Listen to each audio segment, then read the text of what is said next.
Afternoon. Hello, sir. All right, welcome to today's class. Yeah, today is the penultimate one lah. That means the second last. Tomorrow will be our last lecture. Today is penultimate lecture. So today we're covering chapter 10 as much as we can, lah, but we see that it's quite a lot. And last chapter is basically configuration. So a lot of slides, but mostly configuration. Not much theory lah. So we can go very quickly for that one, right? But for this one, there's a lot of theory. Basically, to introduce to you the wireless LAN concepts, right? So wireless LAN is not something that is new, right? I'm going to record, yeah, but after my brief introduction, I think what we're talking about here is what you're familiar with, lah. Mostly, later the chapter will focus on what you're already familiar with, which is Wi-Fi. Now, remember that Wi-Fi is a brand name, right? Technically, you will see later what is the uh, protocol name, lah, right? From the IEEE, the standard. But of course, it's very hard to push this to be popular amongst the consumer when it's technical, right? So of course they come up with a hip sounding name, which is Wi-Fi, lah, the ones that we use throughout our conversation, right? So, but we also look at other technology within this. One thing that is missing here that's soon going to be more widely used around the world, which is 5G lah. But I'll mention just a little bit of 5G. But I'm pretty sure the next iteration of our NetACAT will basically will include 5G, right? In fact, this wireless LAN concepts is also newly introduced lah, because I think Cisco realized that it is something that now very ubiquitous. That means it's all over the place. Wireless LAN. Basically, when you think about creating a network, you cannot think about having wireless access, right? Basically, everywhere we need to provide wireless LAN, right? That means it becomes important enough to be a chapter on its own, lah, right? Last time we do have this, but little bit on data, right? Not so crucial, but now it's deemed very crucial, so it's included. Okay, if you notice that the how the evolution of the NetACAT calls content. So that's why chapter 10 we look at wireless LAN concepts first before we begin with the or we end with the configuration. Right, so I'll start recording because I'm gonna start our lecture already. If anything, you just let me know. Okay, stop me and ask a question. All right. Um, because I feel that wireless LAN maybe is very personal to us because we also configure our own wireless LAN, right? For personal use, and sometimes friends and families also ask us to configure, right? All right, so let's have a look. Let's begin, yeah? Okay, let me just. I'm not sure what's wrong with my.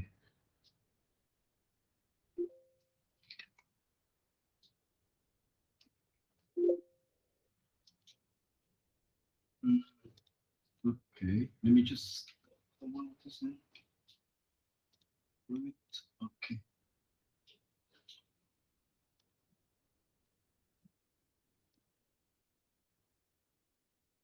Okay, right. So you can see my screen. You can see it. Oh, yeah. All right. Can you guys confirm? Okay, you can see it. Yes. Okay. All right. You can hear also. Okay. So let's start.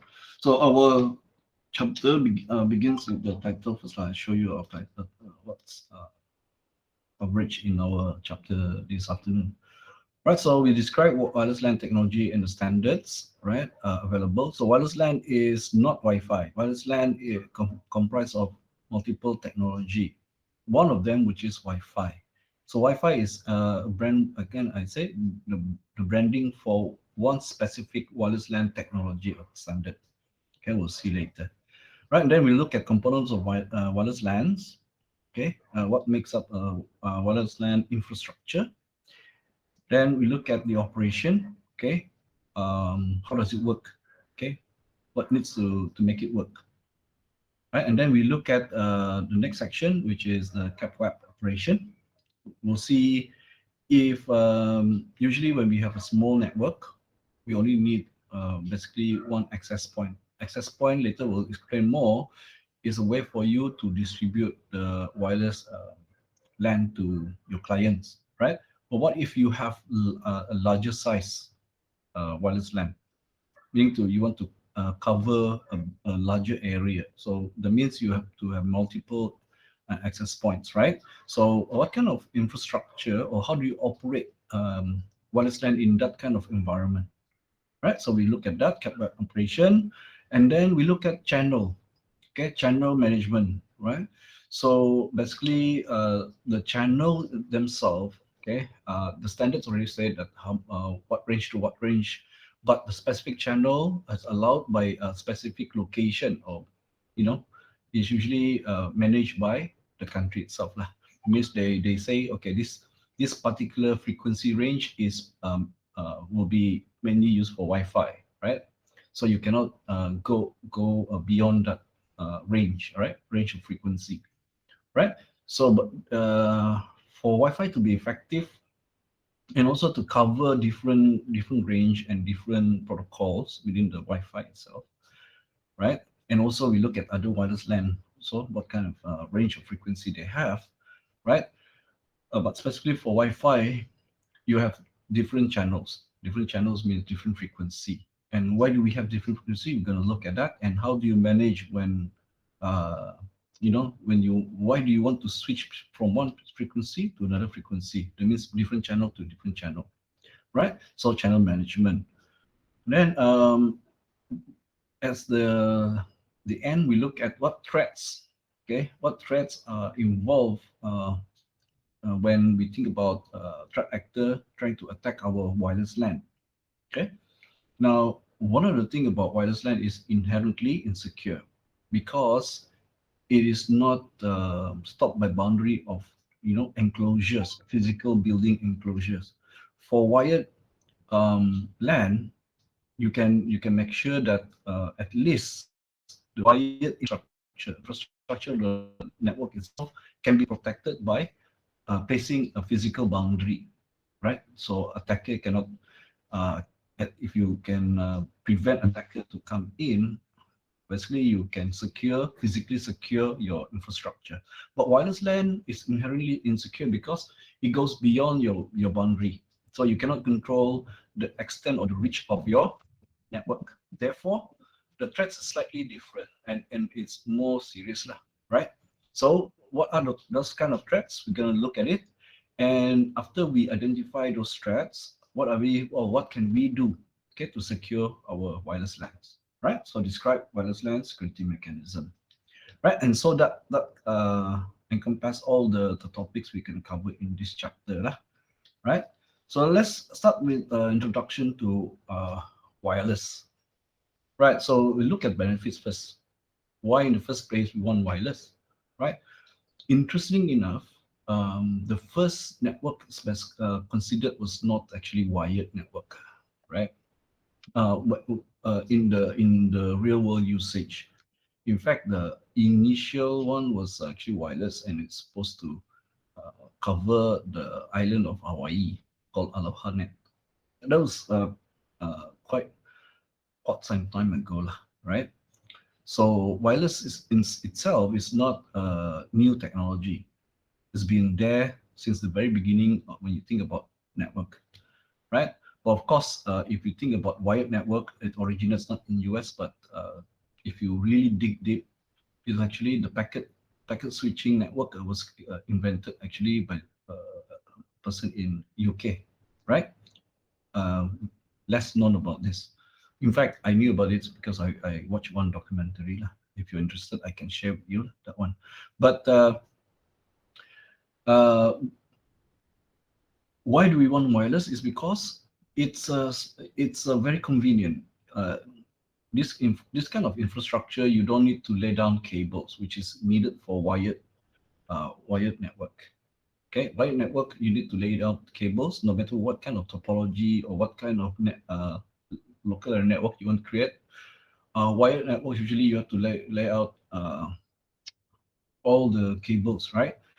Right, and so if you want to have a convenient where you can have a network, but you do not have to provide all this cabling, yeah, then wireless LAN is the solution. And sometimes it's simply impossible. So if we go beyond Wi-Fi, right, a remote area where we don't have communication infrastructure, right? So there's no way to have wired connectivity into that area. So we use, for example, satellite communication to provide a network infrastructure using microwave, yeah, wireless networking via satellite, right? So this, of course, that is one of the benefit because of the location, a remote location. But it has been for now, for businesses, a point of view, very ubiquitous lah. You can see all the businesses that have retail, especially in the food service or beverage, businesses are. One of the things, the service they provide to attract people to dine in, or to come to their business area because of the Wi-Fi that they can supply, right? One example I can immediately tell you is the thing that make Starbucks very popular is because they got free Wi-Fi. If you purchase a coffee or whatever, then you can ask them for the Wi-Fi password, and you are allowed to use their Wi-Fi for free. And then people like to have some coffee and while they're doing their work, and it's a comfortable environment. So a lot of places nowadays provide this. You can also see a lot of open Wi-Fi availability across wherever consumers are. When there's a lot of people, they need access uh, to the network, especially internet, and it's very inconvenient or it's not possible to provide wired network for so many people. They will have wireless LAN, right? Okay, so that's benefits, yeah. Right. So as I said before, Wi-Fi is just one of the um, technology and standard, and it covers the second part, the second option here, which is this one, where it says wireless LAN or WLAN, right? It's a medium-sized network up to, well, it works in a range of 300 feet, okay? But of course, this assumes that there's nothing to block it, right? Okay. Thick concrete can block the signal. So, you might not even reach a few feet if there's a block of concrete in between, or anything that is substantial enough physically to block the signal, right? So we assume all these ranges, we assume that there's no obstacle in between the access point, right, and the client, right? And so Wi-Fi is based on this protocol from IEEE, right? IEEE at 02.11. Okay, so this is technically the correct name for Wi-Fi. Okay, Wi-Fi is a brand name, right? So we know that now it operates because of the latest standard protocol. It now we add one more frequency range to it, at the 5 gigahertz frequency rather than 2.4 gigahertz.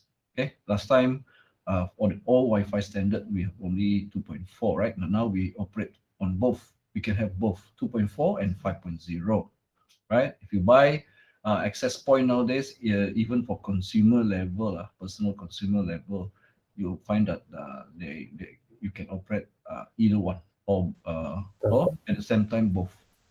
Yes. There's a difference that big using the different frequency. Yes, definitely. Let me tell you, in one sentence. Whether you want high speed or long reach. Okay, so if you want long reach and without being without having blockage, can block signal, then you have that means you have some, maybe your building has got a lot of concrete, right? If you operate on 2.4, you might still see your signal reach, okay, a distance within the range lah, can still reach. But if you're using 5.0, if your area got a lot of concrete, can block signal, it will block 5.0 frequency more than 2.4. You'll see that this 5.0 in an area where there's a lot of obstacle, it will drop off. The signal will drop off more, the 5.0 gigahertz, the 5 gigahertz frequency. But in terms of bandwidth, right? So you have to do the balancing act, or you provide both. So a lot of the wireless LAN access point nowadays, they provide both, so you can operate both. So if you you can have both. You just switch over the which one you want to use, because 5.0 in terms, because of the frequency use, it is able to provide faster, more bandwidth compared to 2.4, right? Okay. Right, so if you have the newer kind of access point where it supports both, activate both. It's okay, because they're on different frequency range. They do not interfere with each other, right? So when you find that you need faster bandwidth, okay, go closer to your access point and then use 5.0. If you need, you need convenience, but you don't really need that, maybe not streaming high quality video, then you can switch over to 2.4. Maybe then you can, maybe it reach your garden in your home, for example. Yeah. Does that answer your question, Kelvin? Yeah, thanks. All right. All right. So once we talk about Wi-Fi here, we'll talk more about that later. We'll come back to the first one, which is the WPAN, which is wireless personal area network. This one, it's called personal area network. This actually, it's quite short. The distance quite short. It's short range now, right? Only 20 to 30 feet. This is basically the ideal range. What is mentioned here is ideal range. You in the real world, you probably slightly lower than that. Okay, and they all work without line of sight. Okay, different from those type of those kind of wireless technology that is line of sight. This here we are, all these four are do not need to have line of sight. That means it can be behind like a wall, okay, to the side, because as long as the wave has a way to reach you, yeah, then you can get the signal, right? So this one is actually based on Bluetooth, wireless personal area network. As you know, Bluetooth is low power and short range, okay, and is based on a different standard protocol, IEEE at 02.15 instead, and it operates on the 2.4 gigahertz frequency. Okay, right. So Zigbee is less well known. I think you can see, even though you come up with standard, okay, it depends on the consumer and the manufacturer which one becomes the de facto standard. Okay, it's a market will decide lah, right? Okay, so you see that Bluetooth actually is the dominant WPAN network right now. Okay, in fact, it's getting stronger and stronger as they improve the Bluetooth, okay, protocol. Now I think we reach 5.2 or 3 already, right? Okay, and it's not stopping there, I guess. Right, become better. Okay, higher bandwidth, even lower power usage. So become very useful for some of the personal IoT things, like transferring of small files, data between your gadgets. Yeah, right. So I think we all know, we all use Bluetooth already. So the devices that use Bluetooth, I think we're all aware of that, because it's basically in the consumer product usually. Yeah. Okay, and then we have wireless LAN or um, metropolitan area network. So it's a larger geographical area. So you can see here, that's why metropolitan area network. Usually metropolitan indicates it's a city. So we say city or district. Okay. So probably the district, right, is small enough, okay, so that they can be covered by the uh, this size of WLAN, because district, like the size of district we have in Sabah, I think is too large to be covered by this WLAN, right?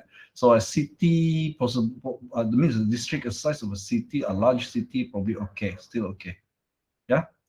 Again, all the here it didn't specifically say license what is specific frequency as is mentioned here, because it depends on the local government, the government of country, what frequency range they allow to use.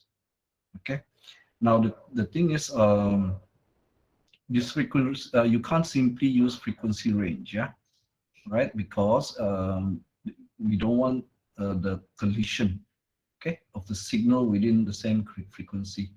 Collision means corruption of the data, whether it's audio or it's data, right? So, in fact, this is controlled very tightly by government, right? No matter which country you go to, okay, tightly controlled frequencies.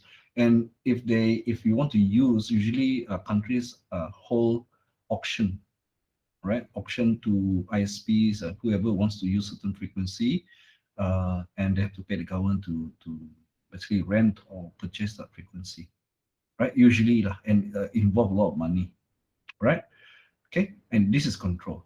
If you want to use, you have to apply, you have to basically bid, you have to pay, right? So consumer don't have to, because we don't have our own communication capability, right?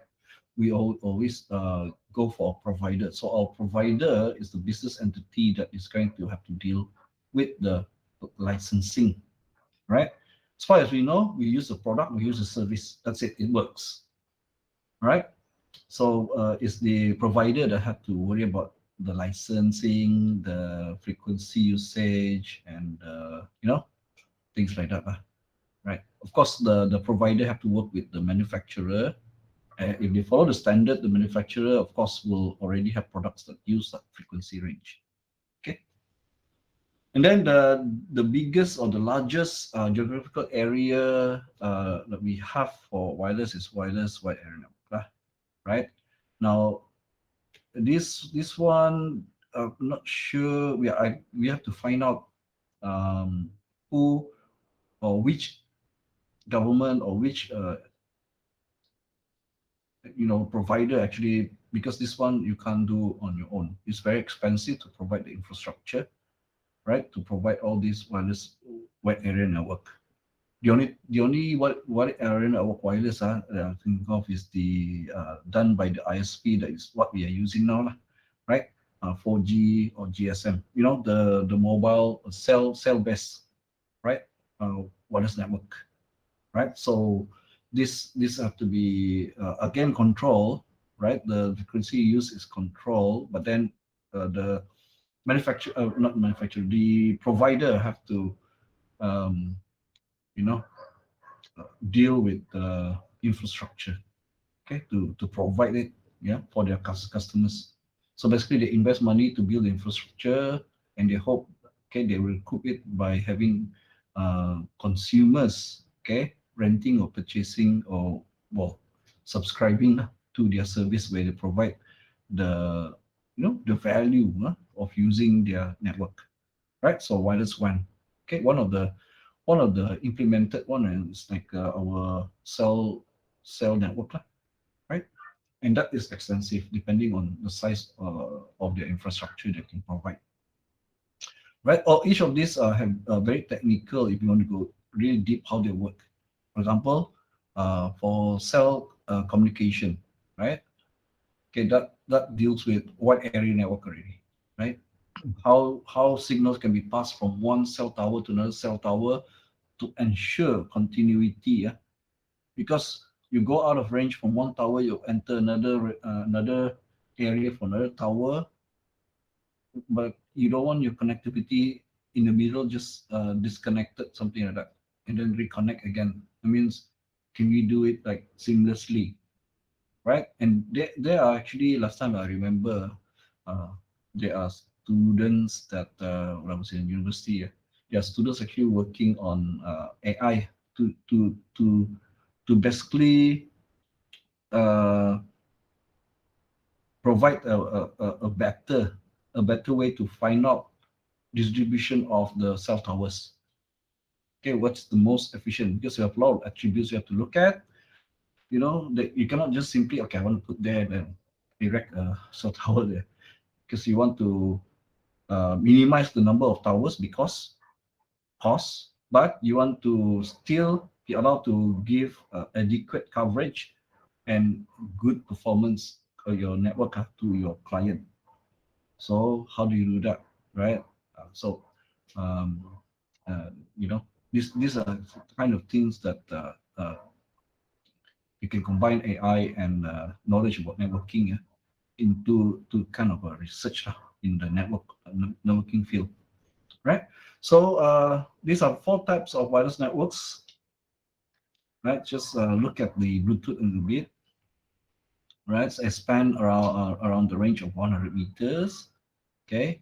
But this is the ideal, right? I can confidently say I've so far I've been using Bluetooth. I can never reach 100 meter because of the atmospheric condition, right? The way the wave is, you know, sent through the atmosphere, blockage, obstacle, interference. All this can reduce the ideal distance, right?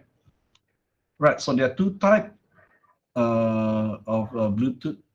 Okay, I use Bluetooth Low Energy or BLE, and this BLE supports mesh topology to create large-scale network of devices. Okay, so this is actually one of the early way people envision how to create the network where all your appliances or all your IoT stuff, okay, talk to each other, create a mesh network.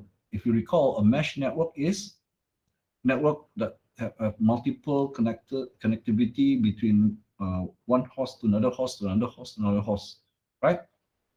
Okay, and Bluetooth basic rate or enhanced rate is basically a point-to-point topology.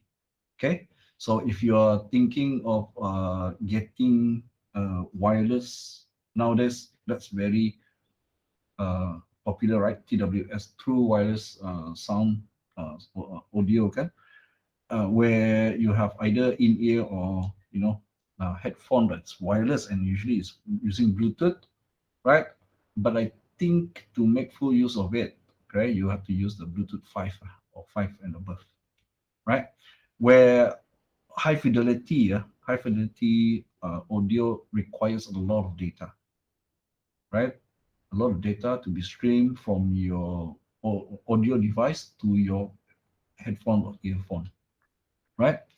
It is so this that means your bandwidth must be large enough to support high fidelity sound, right? And basically it's using this type optimized for audio streaming. That means you want fast enough.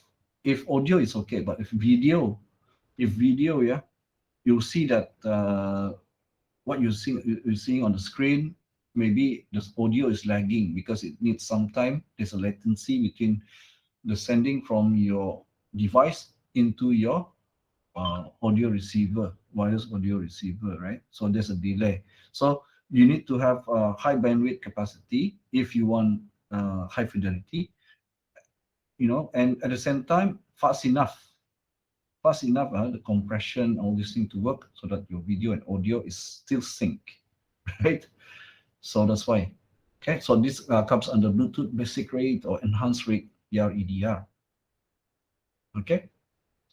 All right, so the next type of wireless LAN is the WiMAX. WiMAX, well, it's an acronym for Worldwide Interoperability for Microwave Access. So when you see some of those company provider that that sell services to you, like okay, so you give your product like P1. I think I remember P1. Not sure whether they still exist or not. P1, I think they have made quite a few where they say, you buy an unlimited because they're not working on cell technology, which can look at cellular broadband. They're not using that, right? Cellular broadband usually are the type of network that have quota, whereas if you're using WiMAX, and of course they rebrand it, right? They rebrand it using your own business name, like T1 or whatever it is, right? And it says, and you'll notice, yeah, if there's a transmitter, they say, oh, they'll ask you where you live, right? And they'll see if you're within the range. So the range is what? About this one. Again, that is ideal size, 50 kilometer is an ideal range, okay? But depends. Why blockage by natural environment like hills, right? Hills and things like that, right? And also interference also can, but typically there shouldn't be much interference because there shouldn't be anything else on that same frequency, right? To go and cause collision, to cause interference. Usually, so usually it's more about the topology of the area, whether there's hills that block and then so block the signal from the transmitter, right? Okay, so that is WiMAX. Okay, so whenever you see a service provider giving you a service, no quota, because it's actually direct to network like Wi-Fi, right? But it works on different protocol, so and different frequency that is longer range, right? Longer range. So that will be based on WiMAX, right? Next is what we are currently using on our phone usually. Okay, I'm not talking about the Wi-Fi, but I'm talking about when you are not around any Wi-Fi provider.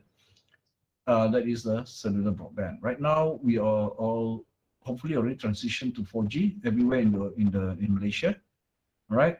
So currently, Malaysia is in maybe I'm not sure 100% or 80%, or we can check what is the current state of our transition from 3G to 4G, right? It's the initial step to transition to 5G.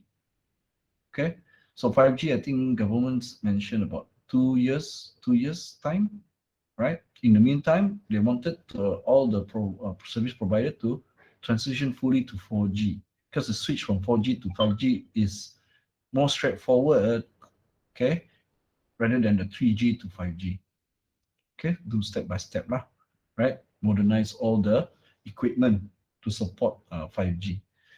Right, so cellular broadband is the one that you use on your phone. That is, you basically pay. That is, have a quota, right? You pay nowadays. Most people having a smartphone don't normally use the normal call, right? The normal call, SMS maybe sometimes because of services, but usually now we use data. This is the trend of convergence, right? I think we will still recall from previous course what is convergence, right? All the audio, video, whatever services converge into the packet switch network. So there are two types. Okay, international standard is the GSM. I think you've seen this, right? This acronym when dealing with your SIM card, your phone. When you purchase your phone, you'll notice that the phone support what?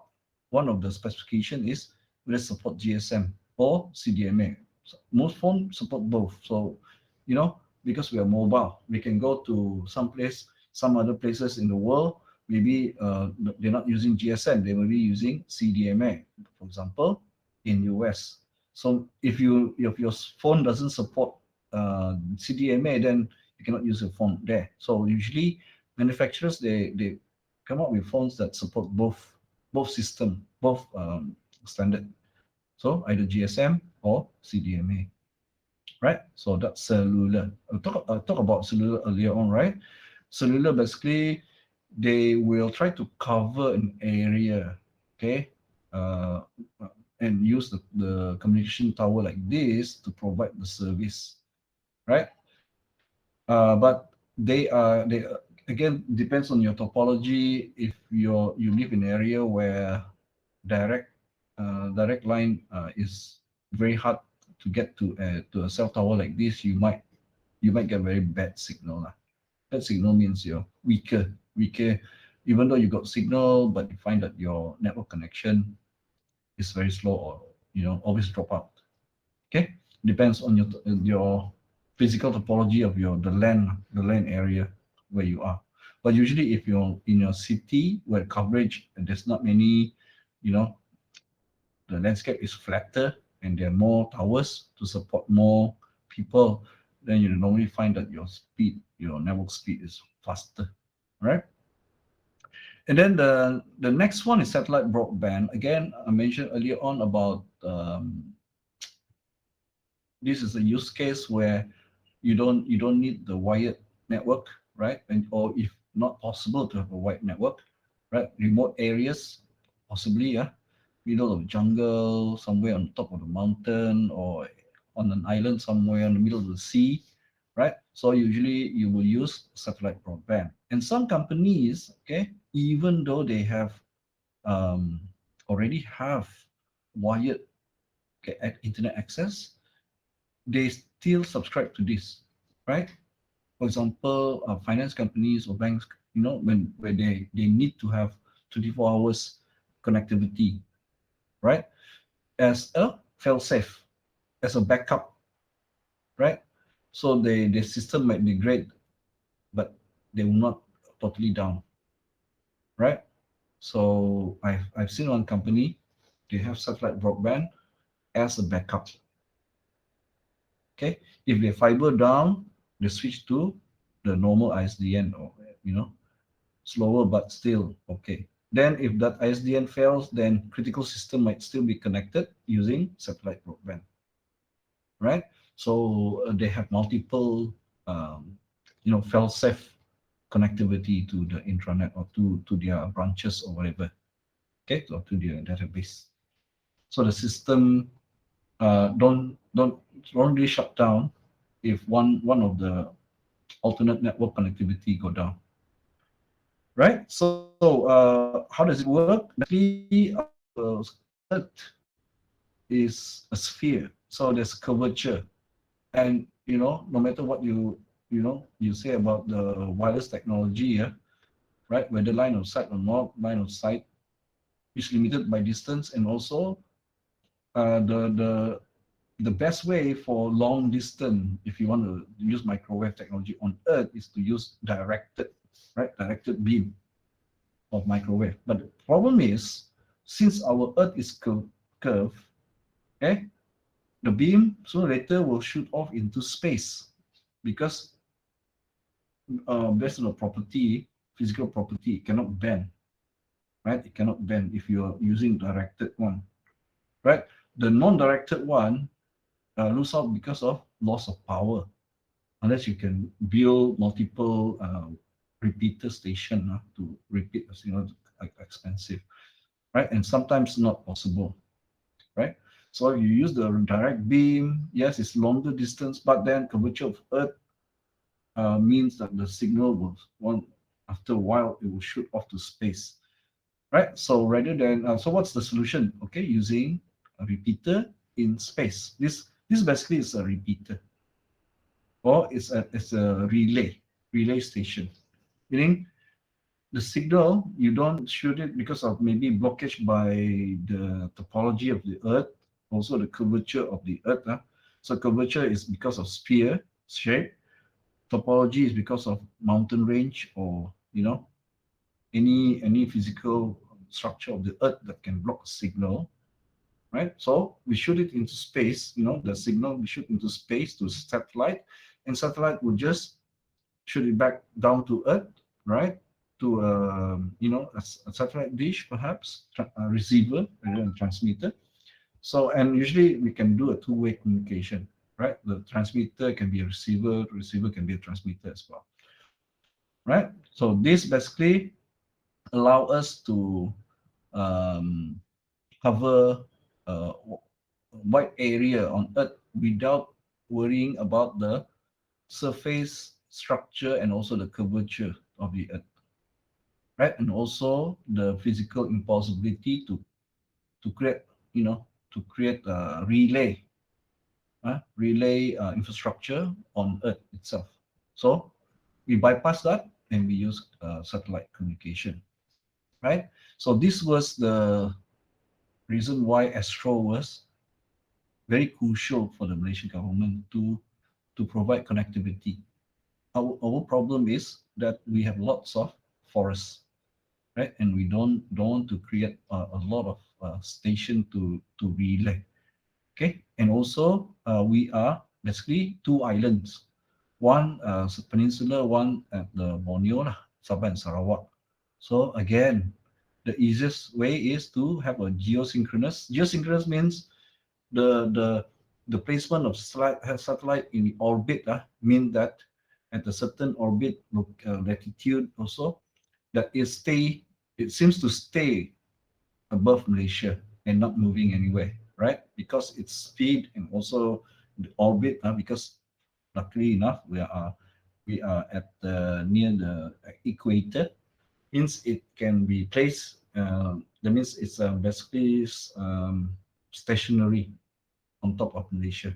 So with that satellite, that means we can use it for not only for communication, but also to distribute satellite TV, right? Satellite TV. All right. So, any questions so far? No. No.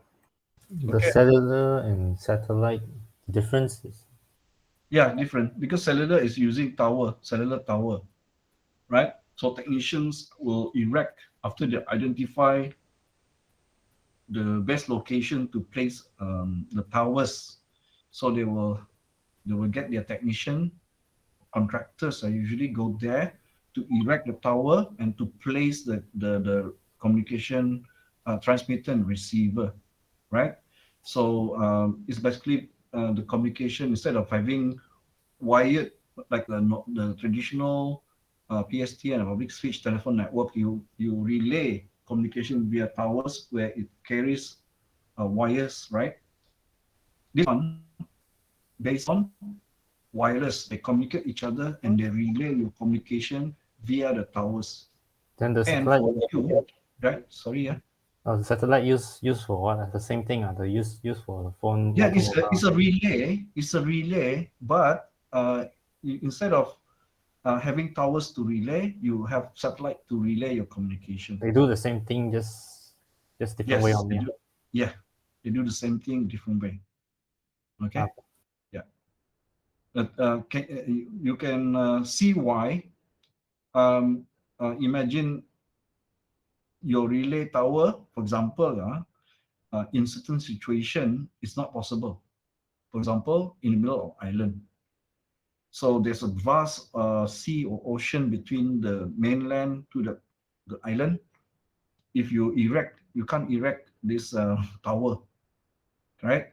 And because of curvature of the earth, if you shoot a signal and this line of sight for long distance, line of sight is better, but in higher bandwidth.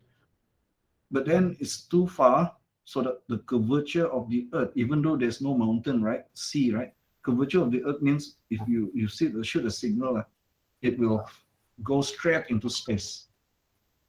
So yeah, Usually which one is faster? the line of sight microwave signal is faster because they call it beaming the signal. Yeah, that one is Okay. usually a higher bandwidth as well. Okay. Right. The other way is just to normal coverage via spread of wave. high frequency, right? So it can bounce and things like that, right? So a different technology used. Okay, so usually it's lower bandwidth and shorter reach. Yeah. But of course, in certain places, you can't really.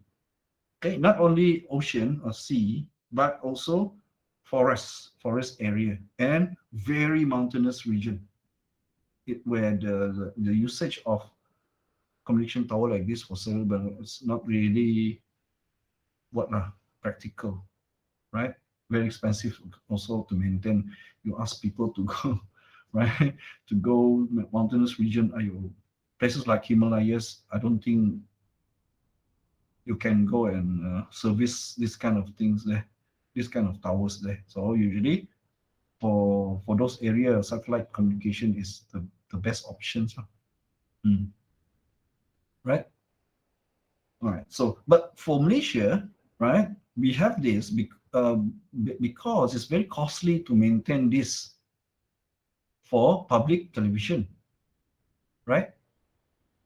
Remember, last time before Astro, we use analog signal, very bad reception. In order to improve the signal, the government have to erect many towers like this for television, right? So, and it's very costly. And Malaysia is not only mountainous for a lot of areas, but also a lot of dense forests. Okay, so those people living across within the forested area or across, then you have to relay the signal. It's very costly, but to maintain. So the solution to use this is actually the correct one. No matter where you are, as long as you have electrical power, you point your dish to the satellite. You find where the satellite is in above Malaysia. You just point your dish, you can get the signal already, and then you can have two-way communication. Because usually the dish is also a transmitter and also receiver, right? The broadband, the cellular one used in the used to do for use for TV. No, cellular broadband is this one. The one for TV is this one, satellite, the Astro satellite, micro satellite, but also used to deliver broadband access, and also works as the satellite phone. Okay, because they all converge. Remember, convergence. We're using the same kind of you know network to deliver different types of services. Okay, like a communication service, like normal, like a phone, right? But it's digital phone using satellite signal. So that one works on the same network. The TV that you see work on the same network. Radio work on the same network. So all converge already. Okay, different from last time where each services have to have their own network. Okay, nowadays all digital, so they're all converged into one, quite easy. So the satellite is going to as a medium, microwave signal medium, is going to convey all different types of services into one network, right? That's why for this Astro, they can also actually use their satellite, MESAT satellite, to provide you the satellite phone service if you want, right? Normally businesses will use it if they need it, like in the forest lah, right? In the middle of forest, you have a forestry estate, all this thing, right? Don't have a infrastructure like this one. Why? Because they have, if the provider need to erect this infrastructure, they have to use or invest their own money. And how do they recover back? Is through subscription from customer. So if they open up into remote area where there's not enough people to subscribe to pay for, then they will not open that. And that's why it needs the will of the government to actually provide the infrastructure.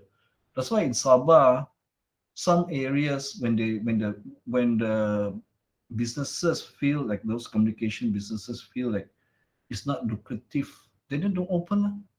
they only open in the center, like a city, like a town center, and then those villages cannot reach because there's no incentive for the communication company to to to set up this, right, these towers. They cannot recoup.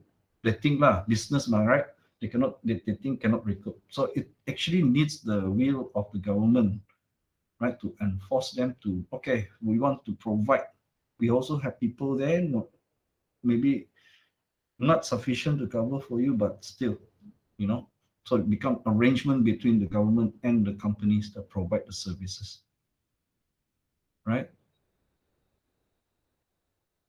So it's not just a matter of, you know, why some village cannot get internet. It's all economics and politics and things like that. Politics means the government have to make a deal with the what company. In the company, if they open, can they recoup the investment? So that means they have to strategize. Maybe their services in the urban area, they charge enough to cover for investment in the rural area. Okay, if the company they want to do that they can do that way. They have to see their finances, how they can make use of the earnings they get, profit that get from urban area. Can it like help them to expand to less populated area, you know, but initially just to cover the initial investment, and then after that, you know. So this is actually quite complex in terms of business, right? So maybe government have to figure out together with the provider. I foresee later the issue will be the 5G coverage, right? Because there are different types of 5G. Okay, one that is used to reach consumer, normal consumer.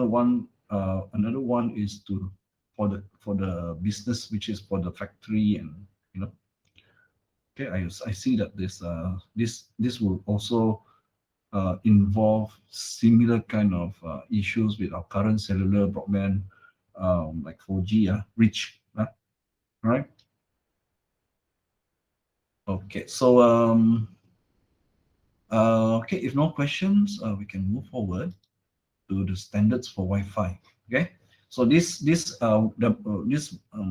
wireless LAN X02.11 standards are actually covering Wi-Fi. Okay, Wi-Fi.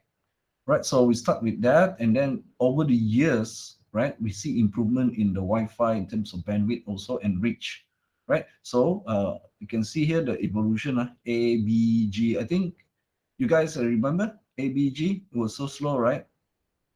Then we move on to N, and then we move on to AC. Now the next one is AX, right? You can see the radio frequency being used. When you see N, means they are they utilize both channels if frequencies, right? Okay, so and these are the data rates, the bandwidth, okay, and basically here not mentioned is the reach, because the reach usually they try to maintain, but to be honest, 5 gigahertz are easily blocked, right? And the reach is not as far as 2.4 frequency range, right, before the signal drop off. Okay, but 5 gigahertz usually able to sustain a higher bandwidth rate. Okay, all right, so far we'll talk about the frequency, 2.4, 5 gigahertz, or all this, right? So what does it mean? How does it affect our network? Well, all of those frequency are actually the same thing. It's just the energy at a different level, right? At lower energy, the frequency is lower, right? But it can reach further, right? Before the signal can degrade compared to higher frequency. And this one's shorter distance, but they have higher frequency. And the way you encode signal is different at different frequency. You have to use different encoding techniques or algorithms. All right, but they are actually all the same thing, yeah. But it's just that at different frequency, we identify them differently. We give them different names, right? So X-rays and gamma rays are show the frequency is so short that it actually can disturb our DNA, can knock off their strength, their energy power is so strong that it can knock off strands of our DNA, and that's why it can cause cancer. Cancer is basically mutated cells. How the cells mutate? It means the information in that cells is damaged. And what information is that? Encoded DNA. Our DNA encode information of what the cell should become, right? When our cells die, they make another copy. The DNA tells the next cell copy what it's supposed to create. Hopefully, if there's no damage to DNA, you create exactly the same DNA. Okay, so why is it important? Because only when we are start to grow, right, as a baby, okay, from embryo, different cells will change into different parts that is required to create the organs of our body, right? Even the skin is also organ, right? Right. So what differentiate is the DNA programming, right? At higher frequency, it's become very dangerous because it's got enough power to knock off the strands in our DNA. It corrupt it. That's why when we corrupt, it becomes a mutated cell that is considered as cancer. That's what causes cancer, basically, right? But there are certain frequency below that, right? That is not strong enough to cause cancer, right? So it's down here. That's why a lot of people, when they think about causing cancer, causing frequency, is all up here, right? This one's definitely gamma ray and X-rays definitely going to cause you cancer. And ultraviolet, remember, that's why whenever there's sunshine in certain countries, especially northern countries where they're fair skin, and usually you can feel the ultraviolet by the heat.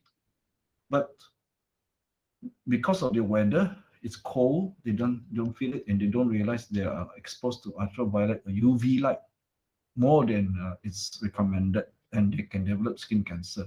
That's why UV frequency here is actually also still cancer causing, which means it's powerful enough to knock or disrupt your DNA. Okay, right? And then the visible light is inside here, very small range that our eyes can detect, right? Okay, so I think we evolved to detect only this range. With this is the range that's most useful to us, right, to navigate ourselves around, right? And then down here, there is a range of frequency that we can't see. Is start with infrared and down to radio, longer wave radio waves, right? So these are the frequency ranges that we can use, okay, that we cannot see. I mean, I cannot see Wi-Fi signals, I cannot see cellular signal, I cannot see satellite signal, because our visual range is only this very small range here, right? Okay, you can see here the X-ray can penetrate, right? That's why the energy is such that it can penetrate. But at the same time, it can also, so it's powerful enough to knock the molecules of our DNA, so our DNA become corrupt. That's what I'm talking about here, up to here, ultraviolet. But then here is safer. Okay, it's safer. We can't see it, but these are the frequency range that we are using for our communication. But you can see here, this one is not for communication. This one is the range of the microwave we use. We don't use here this range. That's why, but still, the concentration of microwave is such that it can it can jiggle the, I use that unscientific word jiggle, but it's actually excite the molecules, water molecules, and the excitation of water molecules cause it to heat up, right? And of course, inside of food, there's water molecules. It is actually water molecules that is being excited that heats up our food, right? And of course, our body, living things have water as well. So that's why you don't want to microwave your own, living things, because the water will boil up. All right. So, but you can see that the radio we use is around this range, and our infrared is a remote TV remote is here, and this is a roundabout now, right? But we can actually plot the frequency range being used, and then satellite microwave is here, right? So so you can see UHF is actually ultra high frequency. UHF is what we use here for television. Last time, television signal. Okay, so I think satellite is using super high frequency. In fact, our wireless Wi-Fi is actually 5 gigahertz range is actually under super high frequency. Okay. Well, later when 5G arrive, it's even higher frequency. Okay, it's high enough that people start, people start creating conspiracy theories saying that it can cause cancer, right? But it's not going to be up to this range where it's really definitely causing problems, right? So, but that comes under EHF, or extremely high frequency, right? EHF, right? So if you're wondering why 5G cause controversy, because it's using high frequency than this extreme high frequency, EHF. Okay, after UHF is SHF and then EHF, and that's why people start to question about it, but it's not at this range where it's really confirmed to cause problems for humans, causing cancer, right? This one doesn't cause cancer. This one, microwave boils the water inside you, except the water molecule. Okay, enough to produce heat, right? That's why the microwave is dangerous, All right. So, any question on this one? At least it gives you a context, right? Where what we talk about when we talk about frequency. Is that okay? Okay. Yeah. All right. Right. So now we move on to standards organization. We have ITU. ITU, they looking after the frequency on the radio spectrum and satellite bits, right? And IEEE is mainly on local area network. So they also look under wireless local area network. So that's why our Wi-Fi is under IEEE. Okay, and also Bluetooth, right? Okay, so Wi-Fi Alliance, okay, is promoting the growth of the Wi-Fi IEEE standard, right? So whenever consumer require better and better connectivity using Wi-Fi, so Wi-Fi Alliance is the one that is going to decide to what the next standard is going to improve on, right? So, and the Wi-Fi Alliance use Wi-Fi instead of, yeah, they're actually the same. Wi-Fi is the brand, right? So to promote acceptance, right? As I said before, you can create the standard if the manufacturer and the consumer do not accept it enough so that it becomes de facto standard. it's being used by everyone. So you have to basically brand it and then promote it so that people accept and use it. People like to use it, right? Okay, so right, so any questions from the previous section overall? No. Okay, hope it provide you a better understanding about wireless LAN. Yeah. So now we want to look at wireless components. So wireless components are what makes up wireless LANs, right? So for this, I would like to share with you the video lah, right? So the video on the images. Okay. Share.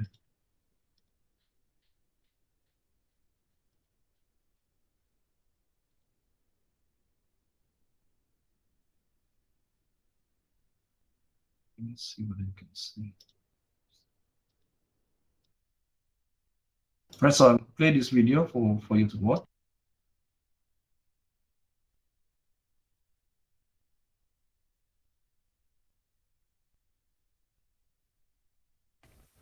Hello everyone, we are here to talk about wireless LAN components. And with wireless LAN components, I've got a table full of items to bring up.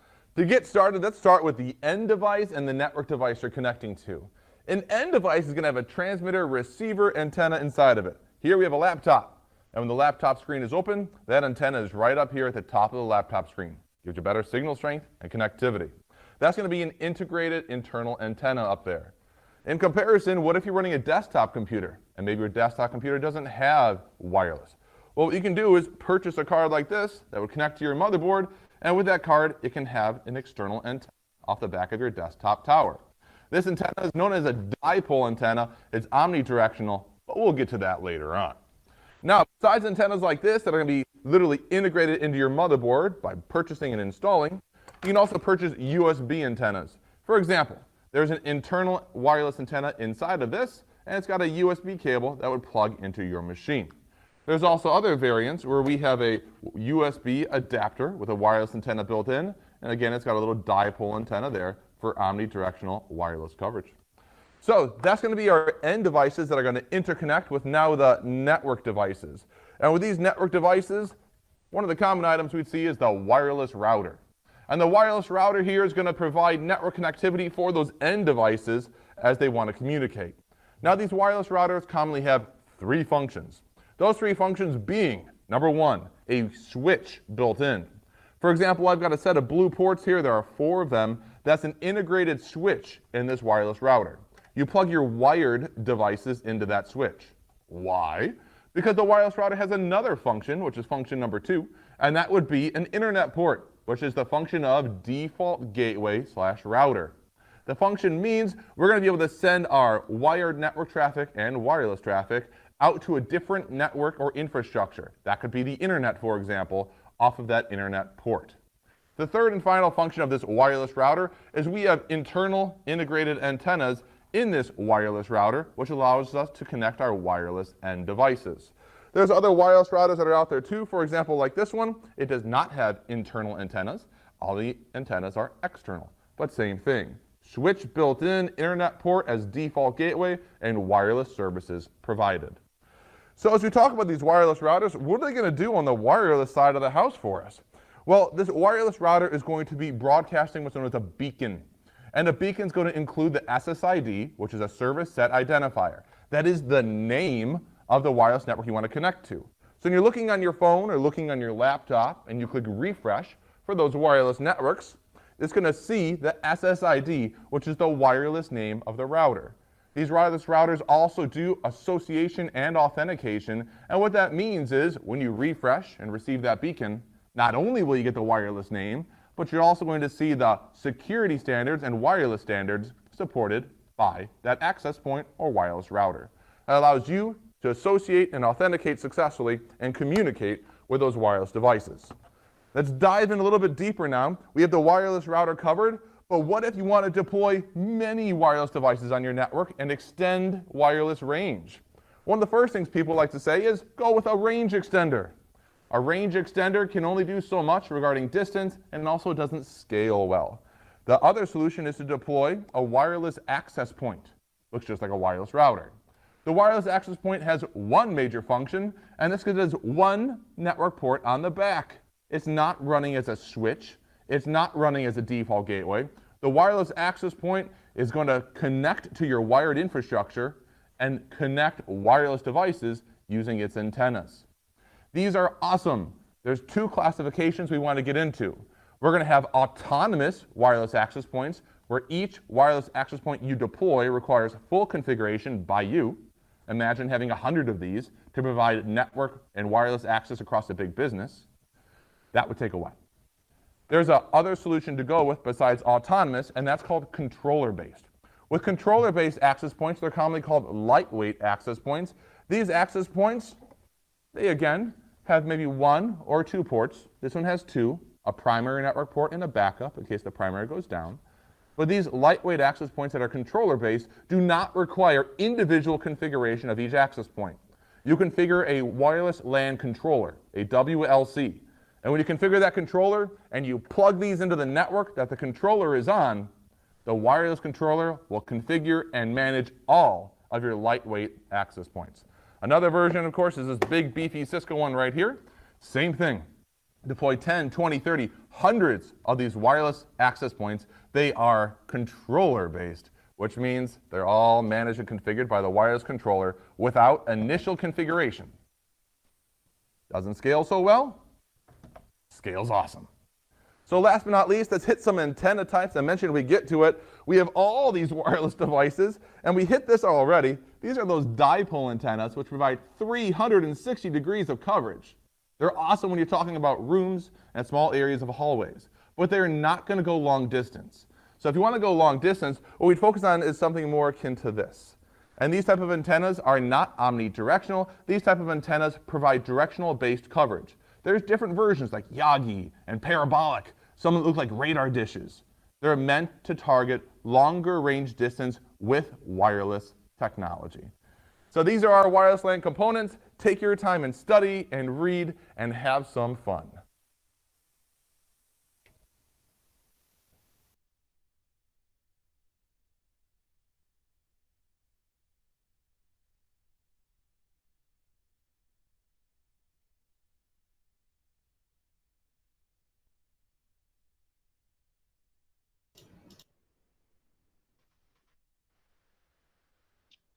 Right, that was I think interesting video that showed us the basic idea behind this topics are antennas, wireless router, internet point, wireless access point, autonomous and controller-based access point. So the early part, basically, what you find once that the device that have integrated, okay, words when you describe it, means it's usually for home or users or consumer-based or small office, home office, right?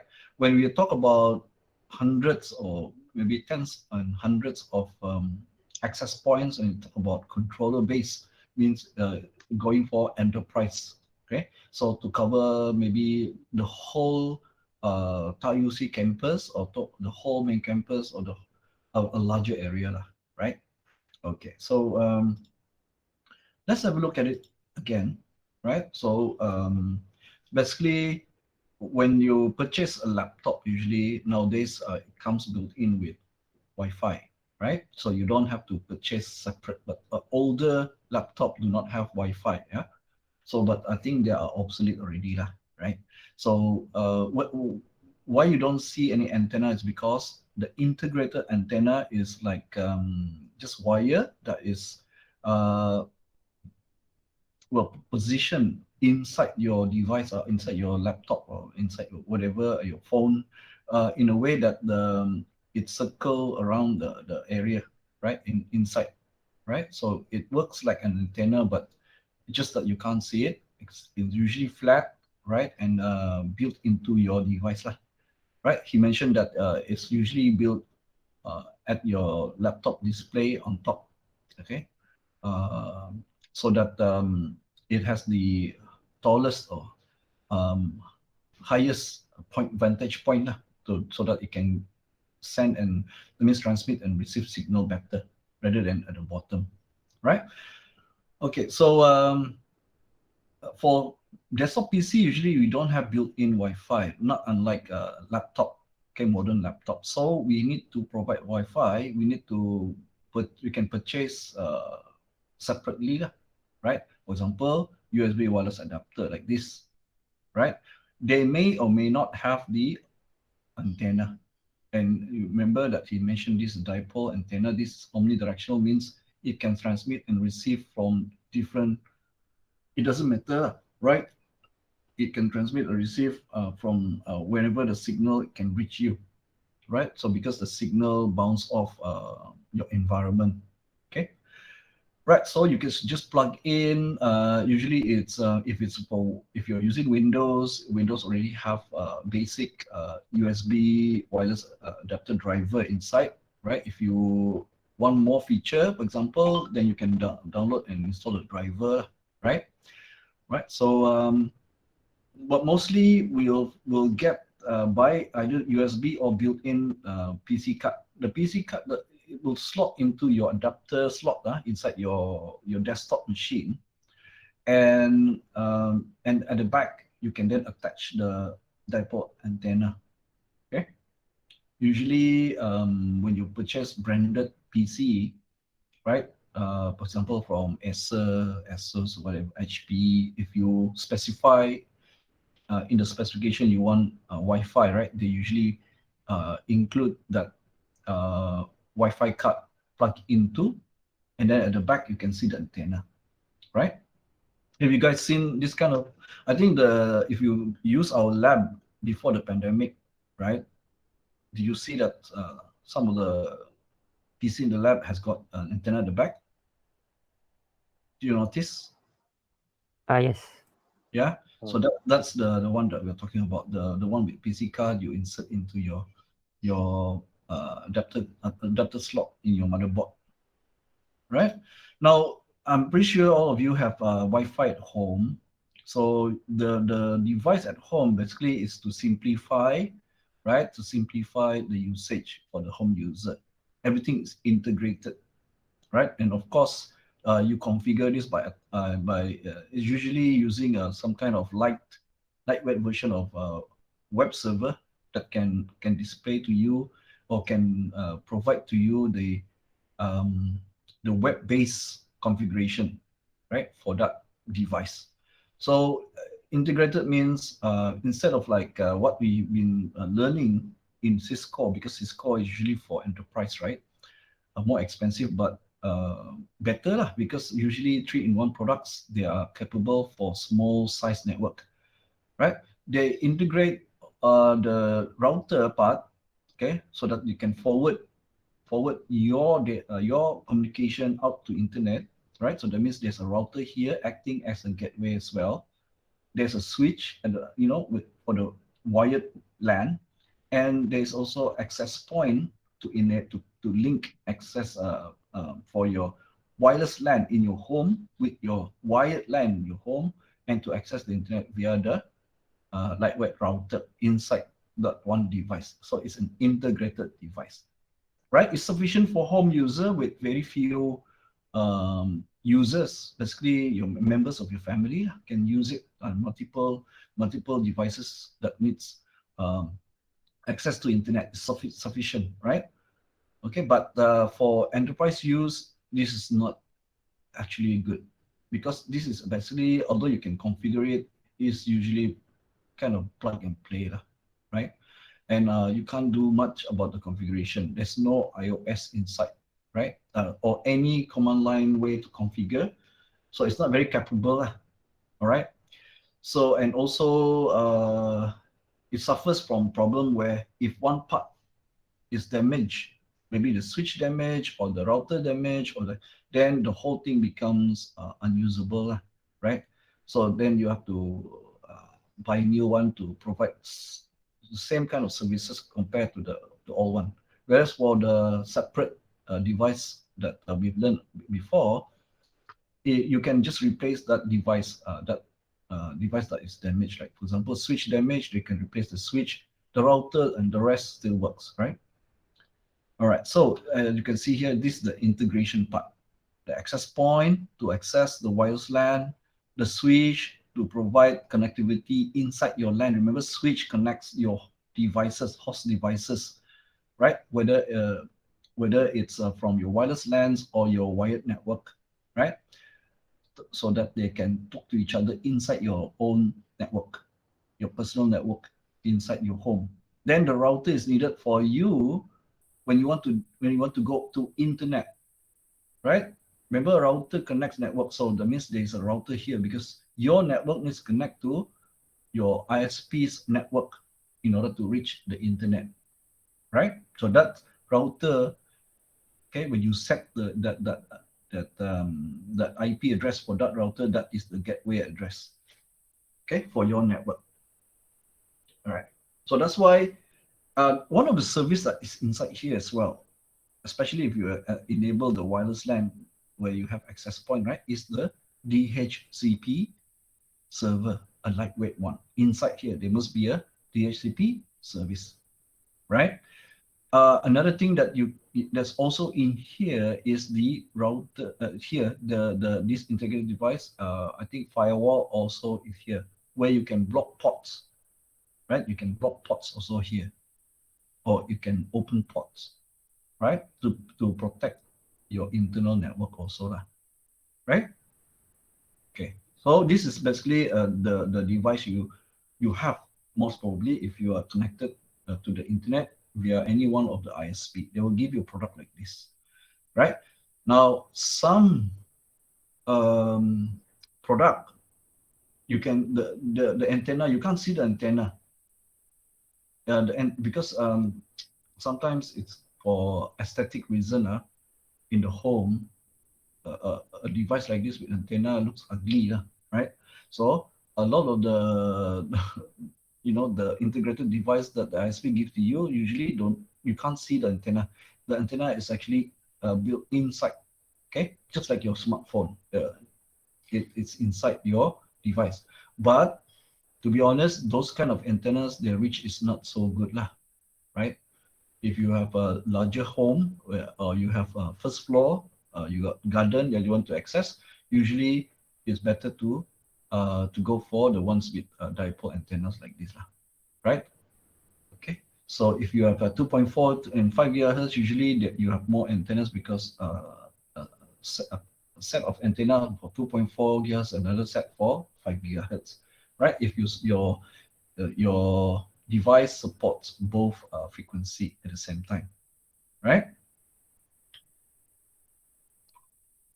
Right. So this is the ones that I mentioned that it doesn't have the antenna, but actually the antenna is here.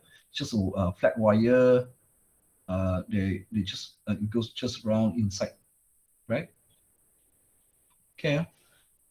That means it's not visible, but there's antenna. But that kind of antenna is not so good unless you place this device at the higher point in your home, right? Okay. In any case, even if you have this kind of antenna, you should put it at a higher point, right? Don't put down there where there's the least possibility of receiving or transmitting signal without being blocked. Usually you want to put up a bit. The higher the better, right? Okay, so this can be access point, but you can have multiple access point in your home, right? This product, usually you have a port here, you connect to one of the, via wired, right? Via wired, plug into your integrated device, and then that means it becomes one of the kind of take up one of the slot of the switch, right? And then what happens is that this device will then relay that network connectivity via something called access point. Access point is basically acts as a place for your wireless devices to connect to, okay, into the network.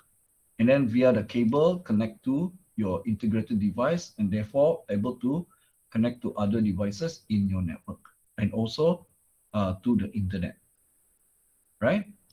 Now, the guy mentioned about repeater. Repeater is just just repeat the signal.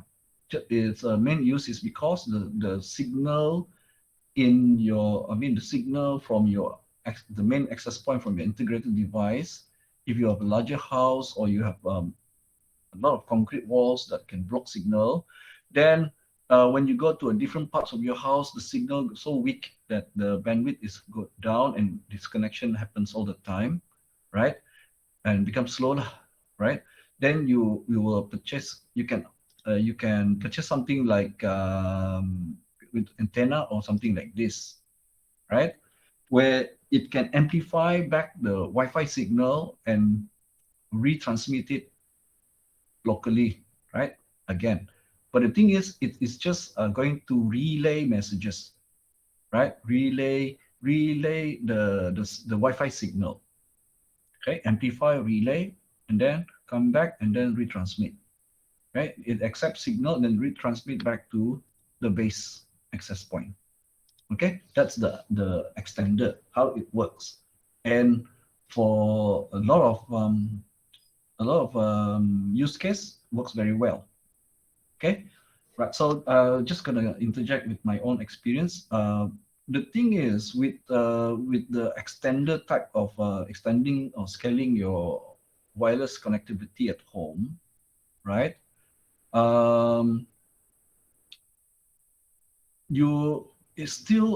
It cannot, sometimes it cannot provide there's a latency as one thing. Secondly, it cannot provide you options where if you have multiple multiple rooms and maybe different floors and gardens, right?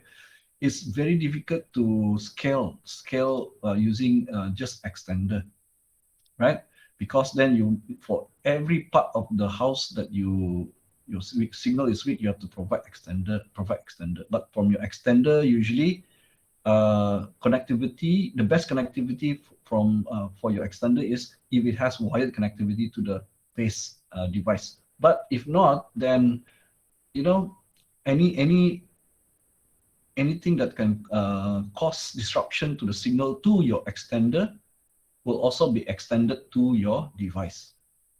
The more modern way is actually to use Wi-Fi mesh. So if you are thinking about extending wireless access in your home, right, you might consider going, instead of using access point extender, you might go for Wi-Fi mesh.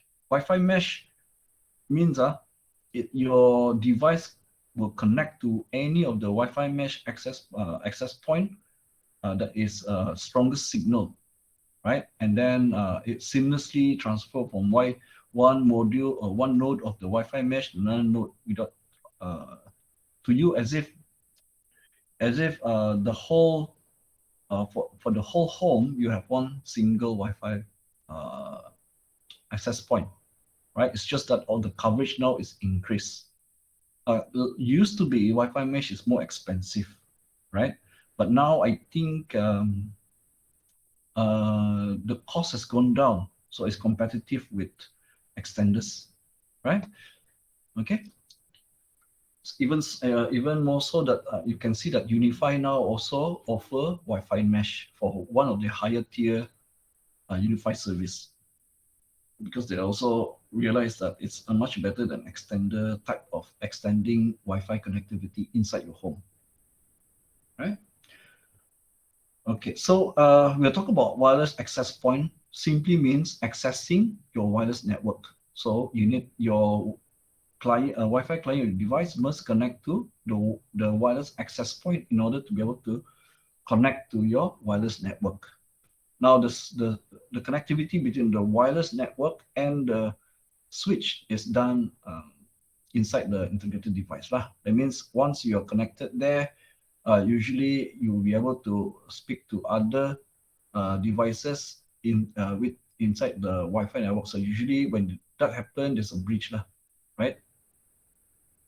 Okay, so you can talk to the other devices in your home, right? So here we talk about the access point category. There are two types, autonomous and controller based. Autonomous simply means each of the access point is independent of each other, right? So in a home, right, if you have we are using multiple access points to extend your coverage, right? Usually you have each of the access point you have to configure manually. That means you have to access the usually web-based configuration of that access point in order to configure, right? Now, for a small network like home or small office, that is okay lah, right? It's okay. You configure 2, 3, 4, and usually once, right? And then okay, right? So autonomous APs is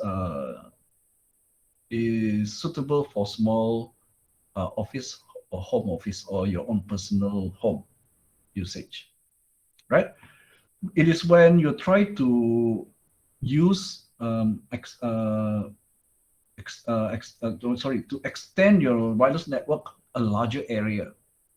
As we know, wireless network is actually the range is quite small. So if you want to extend it, you have to provide more access points. Problem is, if that is a large area or it's a large building, you start to need to deploy more than few access points. You have to deploy maybe 20, 30, 40, 50, or even hundreds of access points, right? Now, the thing is, when you start to think about, you have to configure individual because they are independent, right? Each one of the access point by hand, then you can start to see the problem, right? A problem of that. And if you just want to change one configuration and you want to standardize configuration, still need to go to the access point one by one to change maybe configuration, right? Even the initial configuration, you have to go to all the access point available. So that means that's why it doesn't scale well. Scale well means if you expand your wireless network, you have to provide more access point. Depending on how many access points you need to deploy, then it becomes unwieldy, very difficult for you as a network administrator to manage so many, right? So that's why there's a product called controller-based access points. That means they are very simple. You cannot configure them individually because they take the configuration from something called a LAPS or lightweight APs or lightweight access point protocol. Okay. They will use that to connect to the central wireless LAN controller or WLC. So you only configure at one spot, centralized at the WLC. You configure there, and all the configuration will be distributed to all your APs. Okay, so this is better. Okay, you want make one changes, and all your APs will use that configuration. So for example, if I want to change SSID, right? It makes sense. All the AP SSID is same SSID, right? So that if let's say I deploy in the TAUC main campus, student go from canteen go to the lecture quite distant, right? Then it's so you know tedious. If you a canteen, maybe it's TAUC 1, you go to the TAUC 2, then changing all the SSID all the time. It's much better if they're all TAUC, so your device always connected, right? The thing is, if you have many APs, let's say, oh, I want to change not tar underscore UC, I want tar UC without underscore. I want to change all if it's autonomous. But control based, you go to the WLC, make your changes there, and you distribute the changes to all your lightweight APs. Right? So this is the two different things. So that means you need to know the size of your deployment of your wireless network to decide whether you want to use autonomous APs or controller-based APs. The moment you feel that it's too difficult to configure so many APs, you might want to consider using controller-based access points. Any questions on this one? No. No. All right, okay. So let's move on to wireless antennas. Just now we'll talk about dipole antenna. This is called omnidirectional because it can receive and transmit. Basically, when it transmit, this is a central position. Imagine on a pond, you pick one pebble and you throw the pebble in the middle of the pond. You will see the wave radiating from the point where the pebble entered the pond, right? It drops into the pond, then the wave on the surface, right, of the water, right, just irradiate all over the place, right? So the Right. center, yeah, the center is the pebble where it entered the water.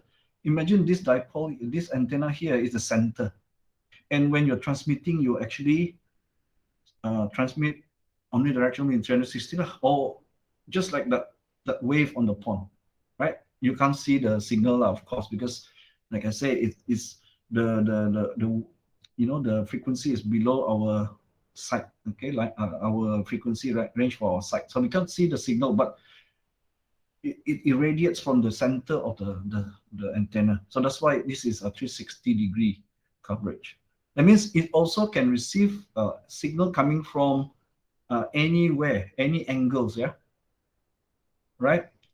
And the way this kind of wave is propagated, we say propagated, right, to from the base station to the receiving device, or from the device, is the wave can reflect, right? The wave can reflect on any obstacle. Okay, depending on how transparent or translucent that object. So, for example, if it's a solid wall, possibly it cannot penetrate, but it can be deflected back. So it works. So it is, the wave will try to find a place where it can, you know, bypass that wall, for example, right? But for example, for window, which made of glass, right? Just like the light frequency can basically be reflected, but can also penetrate glass window, the signal from the Wi-Fi is still the same, right?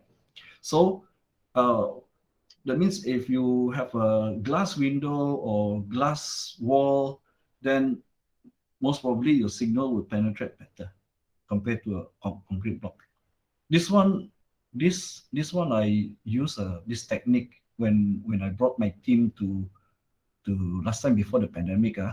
Our team, TAIUC team, play the I'm not sure, was it League of Legends or Dota?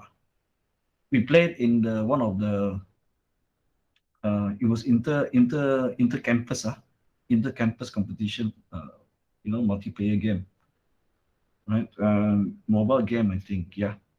So we are in the room, right? And of course, using mobile, the connectivity is via your own data, right? So the thing is, I because I look at the room, because my team was complaining to me, saying, oh, yeah, our signal is bad, and I noticed at the back of the room there's window glasses. So I went to ask the judges there. I said, can we relocate there to the back of the room, right? And he said, oh, okay, because it's still in the same room. But the thing is, I know that because of the window, glass window can allow frequency signal to pass through better than concrete wall. So we went near there. Then, true enough, our team, their signal become better, right? In fact, luckily also because the lagging can cause a lot of problems if you're multiplayer and you get playing competitive games like that. So after that, yeah, glad to say we went all the way to. We just lost the final only, so we only managed to get silver, but it's okay, right? Because I think the team we play against was already very good team, right?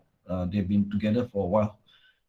Our team is we just recently created during that time. But the thing is, that's why sometimes the knowledge of networking and all these things can possibly help you in certain situation, right? So I'm just explaining about antennas and the signal that that's needed to carry the data, right? Is affected by your surrounding, right?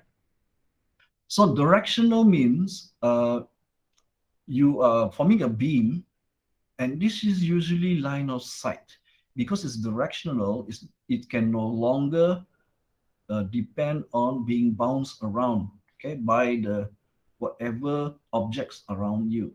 So if you block it, that means it has no way to reach the intended receiver. So directional, make sure it's a line of sight, okay, from the transmitter to the receiver, a receiver to back to transmitter, right? So usually we see something like this, right? Directional. Maybe it looks like a satellite dish, right? And that one provides much faster because there's no latency in terms of the signal have to bounce around the walls, right? So less latency and higher bandwidth can be carried, right? Excuse me first.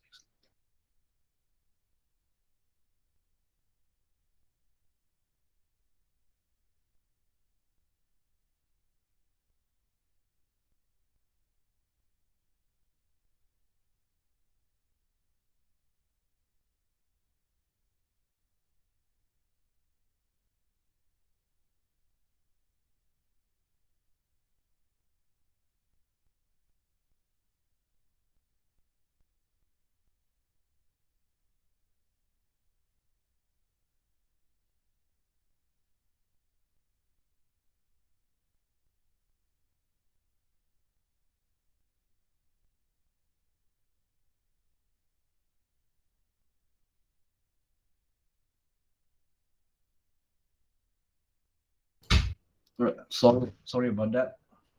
Okay, I have to deal with something. Yeah, so that's directional. This one omnidirectional. And it says here Yagi, parabolic. This is parabolic, right? What you see on the screen here is parabolic. Yagi is the antenna like your old television antenna, right? The one that looks like this. Your antenna looks like this, right? That's why when your signal is not so good, you have to go climb somewhere, and then you have to adjust it to point exactly the where then the signal good, right? Do you remember? Were you guys able to experience that? Maybe your parents will know. Yes, have. Yeah. So that is also directional. That's why you have to adjust it just the right, to get the good signal. And this is called the Yagi antenna. Okay. Right. And this is the parabolic, just like a parabolic for satellite dish. Right. So the MIMO is basically just stands for multiple input, multiple output. So a lot of the device that we have on access point like this have quite a lot of antenna, right? And that is because it supports MIMO.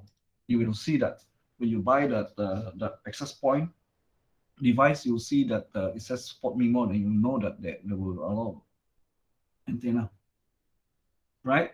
So it's basically combining multiple channel, multiple bandwidth, multiple channel means your multiple bandwidth and then remember that use the same technology like what we did for our switch ether channel. Remember ether channel? Aggregating multiple link so that it seems like a one link, and then load balancing there, and then instead of 100, you get, if you combine two links, we get 200. Interchannel, remember that for the switch? Yeah, still remember, right? So this is the same concept, but it works on wireless, combining separate channel. Each channel have a bandwidth, another channel got bandwidth, combine them together. So that means it's as if you have higher bandwidth, because now you have combined two bandwidth together, right? So usually it uses multiple antennas up to 8 to increase bandwidth, right? Okay, so this is an example of it. Usually this one is like outside, but usually we can find it on a home access point nowadays, with might be more, usually they're more expensive, right? But of course, increased bandwidth. Okay, right. So, all right. So I think we have time for one video. Okay, let's see.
Hello everyone, let's jump into wireless LAN operations. This is wireless local area network operation.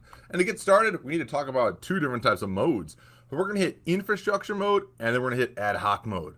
First, with infrastructure mode, we're focusing here on a wireless network that's connected to wireless devices. But that wireless network connected to those wireless network devices is hooked to a wired distribution system. What that means is our wireless router is connected with a wired Ethernet cable down into our infrastructure. That infrastructure of these other two switches here will then carry that traffic on to the router and to the local PCs. You're literally connecting your wireless router with a wireless device, and that wireless router is then having a wired connection to your distribution system. Let's switch over to ad hoc mode, much more basic. And with ad hoc mode, we're talking peer-to-peer. We've got two devices connecting wirelessly without any network infrastructure, without any wired distribution system. A good example of this would be having two phones and literally having two phones directly connected to each other, maybe sharing a file using technologies with Bluetooth or AirDrop, 802.11 coming into play there. But that would be ad hoc. You do not have an infrastructure device. It is directly device to device, known as peer-to-peer. Lastly, you could toss this in as like a extra mode, but this would be tethering. And with tethering, this is where you have a cell phone or a tablet with cellular data access connecting to cellular internet. But that cellular device is also running as an access point. We would call that as a hotspot. So while the cellular device itself is having a connection to the internet, it is also creating a wireless signal for wireless PCs, wireless tablets, and other devices to connect to the phone or tablet that's running cellular as a wireless router. From there, our devices that do not normally have cellular data access, they can connect through that cellular data device, and that's called tethering. It really is similar to ad hoc, where we're going to be using a peer-to-peer from our, let's say, laptop or from a non-cellular data device with this cellular device, and then that cellular device itself will connect out to the cellular data network. So it's time to switch it up a little bit. We're going to need a couple new terms here like BSS and ESS. So let's dive right in. BSS is Basic Service Set. And Basic Service Set is where we talk about providing wireless access to small deployments. A basic service set will include a BSA, known as a Basic Service Area. These yellow bubbles, for example, are basic service areas. That is the extent of the wireless signal that is possible to connect to with that access point that we see here. The BSS ID is the Basic Service Set Identifier, and that's going to be the layer 2 MAC address of your access point you're connecting to. So here's one access point, and that's the BSS ID, which is what you'd be connecting to inside of your basic service area with a laptop in that signal range. Here's another signal range, or a BSA, Basic Service Area, and there's a separate access point, and that access point has its BSS ID. That's the formal way that we recognize the access point, which again is the layer 2 MAC address of that access point. Now the thing is, this doesn't scale. And if you're talking about larger networks and scalability, we're going to flip over here to the ESS. With the ESS, known as the Extended Service Set, we're going to have one huge large area of coverage. And that large area of coverage that we're going to be seeing here is going to be based off of having multiple BSAs, or Basic Service Areas, deployed. But they're deployed in such a manner that they're all connected to one single wire distribution system. So we have multiple access points, each access point having its BSS ID, with devices connecting to those access points, and those access points being connected to that wire distribution system. And the cool thing about this is it promotes roaming, which means this user over here on the far left side in this BSA can take their laptop and walk over into another office and hook to another access point on the same wired distribution system. And with roaming, it would be seamless for that user. They don't have to disconnect from one wireless SSID and connect to another one. It will be seamless. So let's continue on through our conversation. As we connect to these access points, what do we have to worry about? Well, usually don't have to worry about this, but at least it's something to learn. And that's called 802.11 frame structure.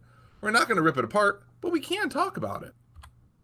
This 802.11 frame is similar to what we've seen in 802.3 Ethernet, and that's frame, but we've got more fields.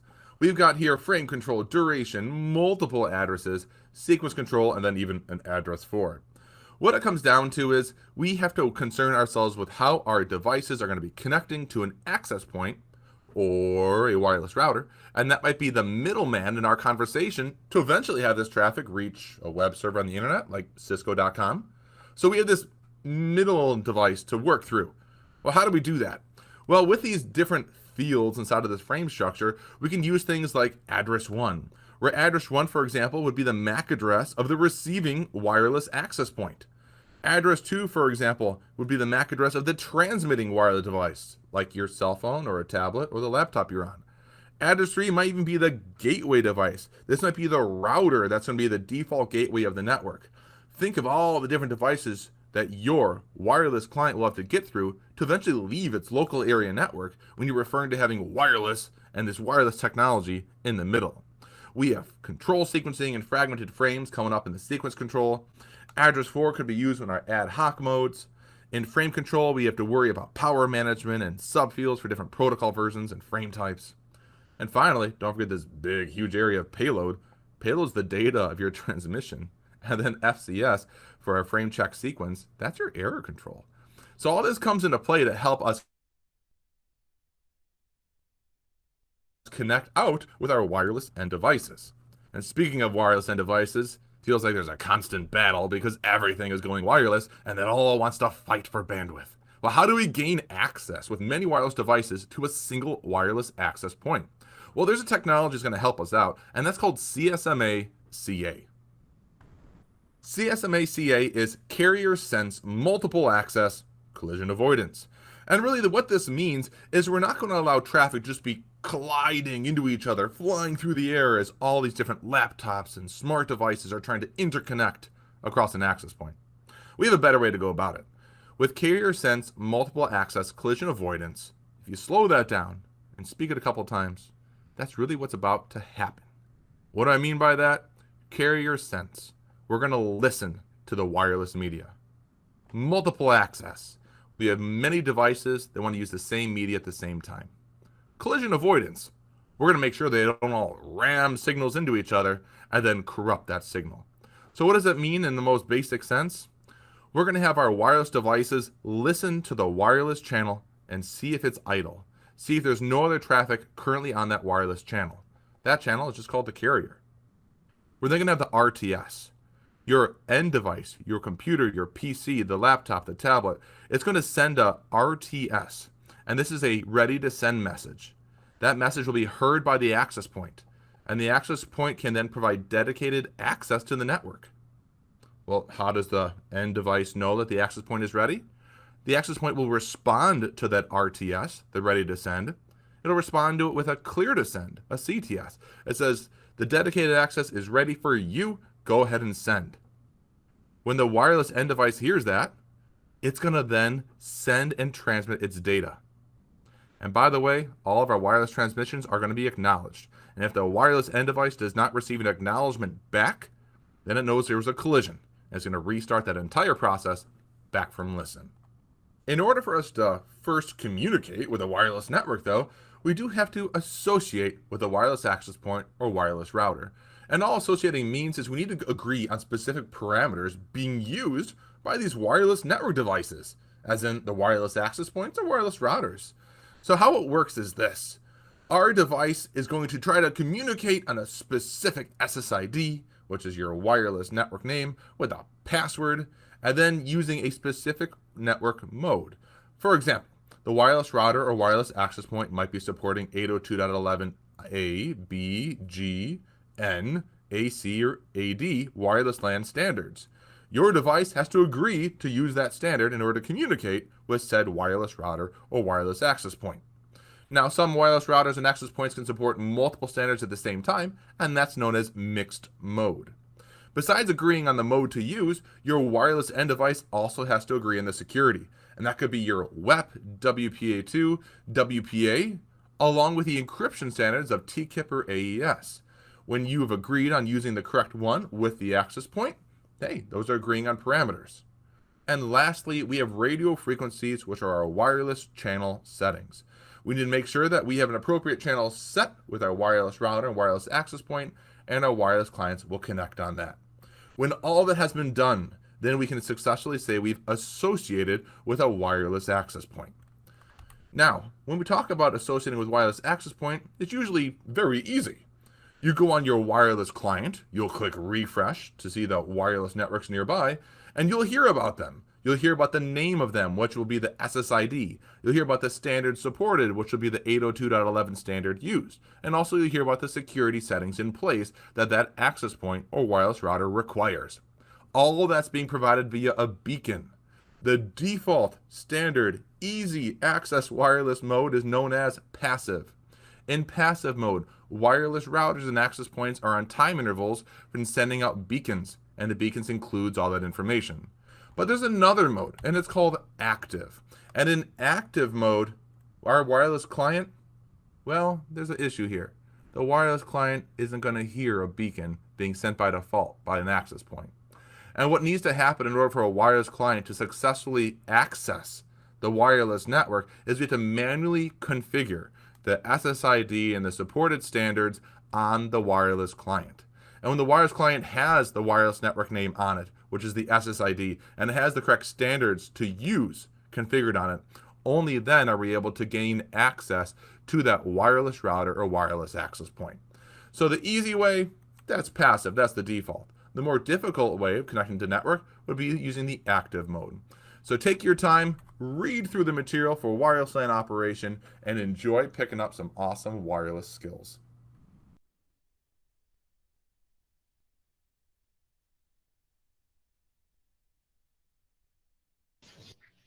All right, so we've already reached our what? Yeah. So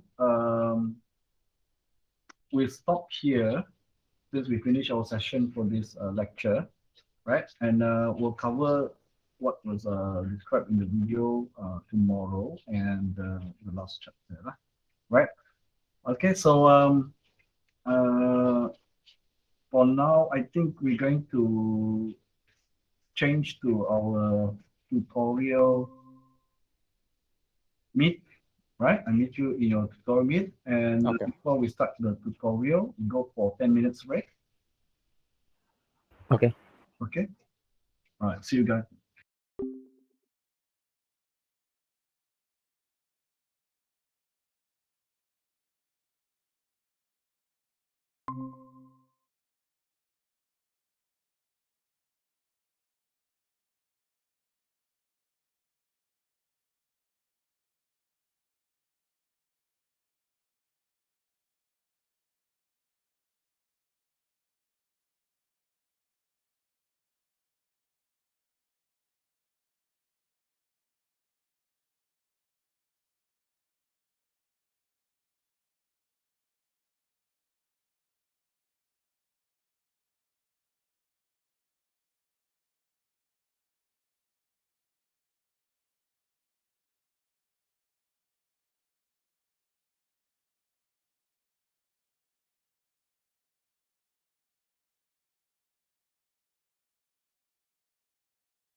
Hello everyone, welcome back.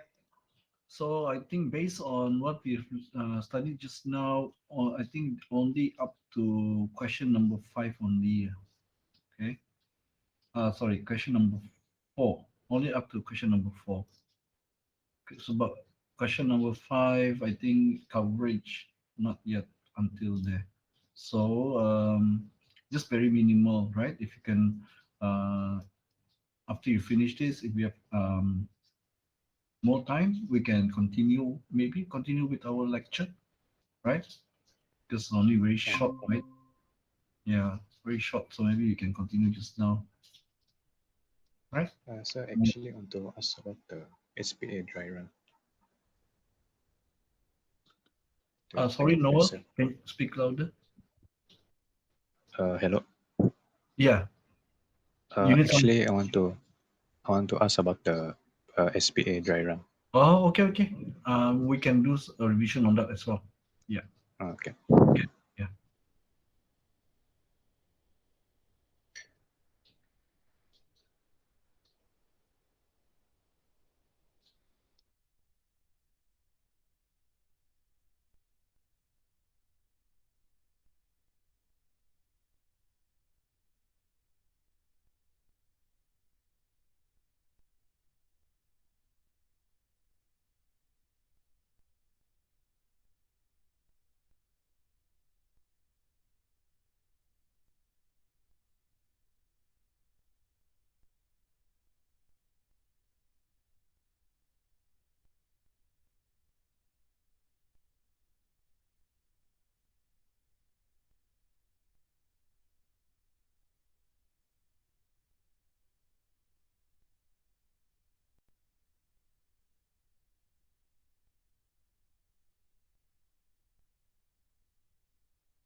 static, I, IGRP, R, RIP, M, mobile, B, B. Static, I, IGRP, R, RIP.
Sir. Oh yeah, sorry, Noel. Go ahead. Oh, okay.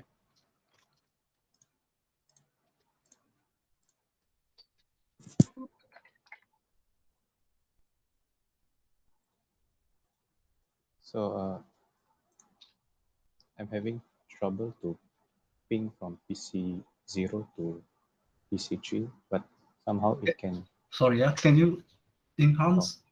Yeah. in, In enhance. zoom. Oh, Yeah. oh. All right. Uh, We got PC 0. yeah. So somehow I can ping from PC 0 to PC 5, but it doesn't. 5. Yeah. But it cannot. But PC 0 to PC 3 and 4 cannot. So yeah, I was wondering. Oh, yeah, because they the ISP already configured, but the that router, what router is that? Yeah, that one. What router one is it? Uh, R1, right? Router one, and the MLSO, okay. right? That means the PC3 and PC4 is actually remote networks. So for PC0, need to access that. The the router one needs to know that which interface it can forward to. That means because there are only one there, you can basically set. What did the questions ask? Does it ask you to do default route, or that means manual, or ask you to use EIGRP? Mm, Remember the sharing of the network. Either you can do the sharing using EIGRP, or you can use default route to configure manually. Yeah, you can check. this one. Yes, it's the one. You have to do the. You have to do the. EIGRP. Yeah, configure EIG routing protocol on R1 and ML. Nah, yeah, that means Yeah, I R1 already. doesn't know. Yeah, the remote network. So only when they exchange info using EIGRP between R1 and MLS0, then R1 will know about the remote network lah. Yeah, so configure EIGRP on both R1 and ML, the multi-layer switch lah. But yeah, I already configured it. So Right, so you can check whether it knows by checking the routing table on R1. If you have configured correctly, R1 should contain the entry for the remote network because it's been shared by multi-layer switch. oh, um,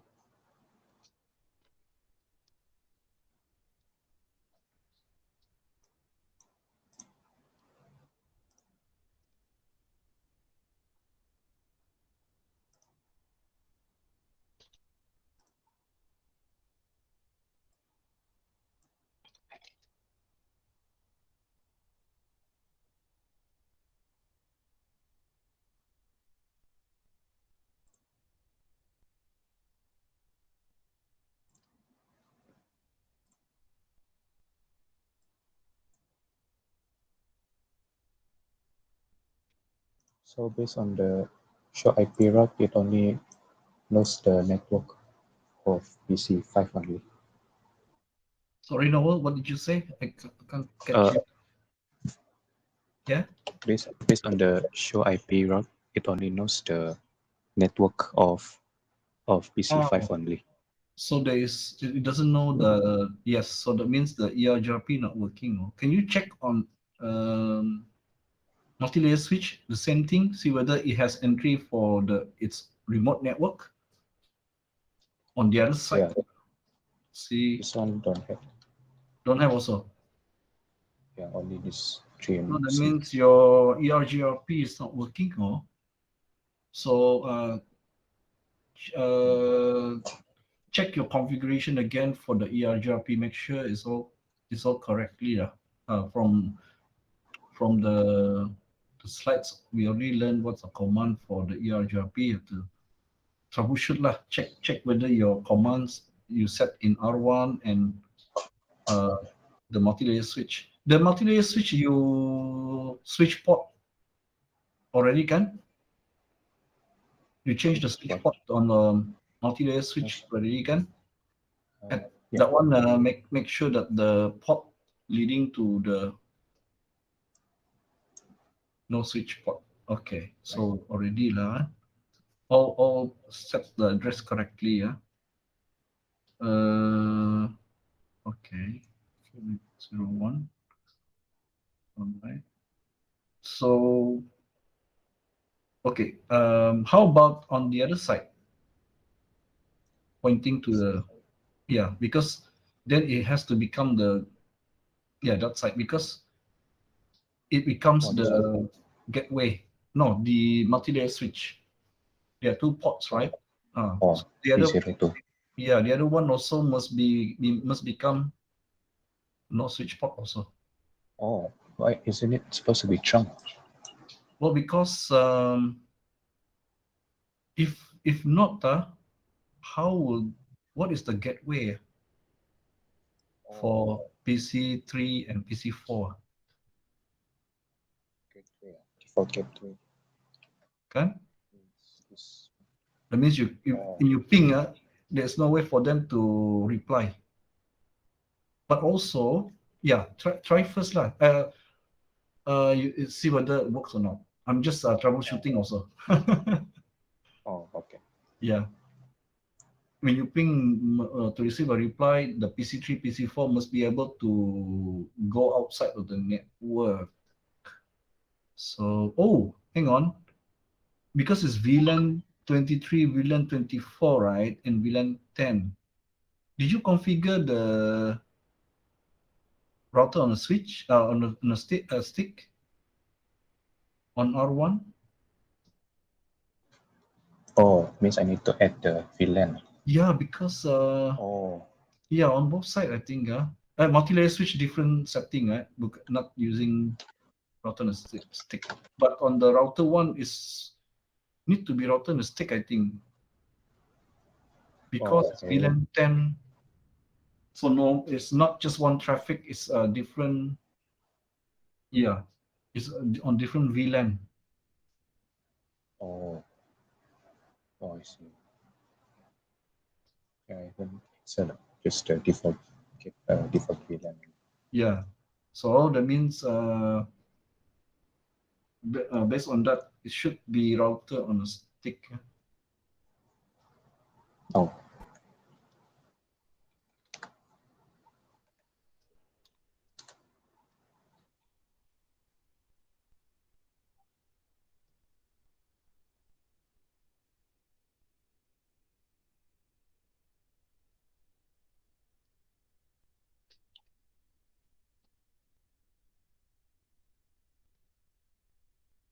why I cannot create a VLAN?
And check also on the multi-layer switch, how does it deal, how do you set it for, I think we already have it in a slide, how the multi-layer switch need to be set for VLAN routing. Because that one also have a different VLAN 23 and 24, right? So it cannot just route normal traffic. So it has to be able to configure to route multiple VLAN traffic. Okay, so after you set the router, Means outside the LAN. yeah, because a router deals with multiple VLAN traffic, right? Router one, but the multi-layer switch also deal with different VLAN traffic, VLAN 23 and VLAN 24. So it needs to route. But I think configuration wise is different because the router one is using the router on a stick method.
So here it says only disable the switch port if it is connected to another layer 3 device.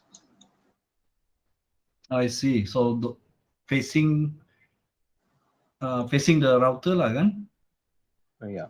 Yeah, that means no switch port lah kan? Yeah.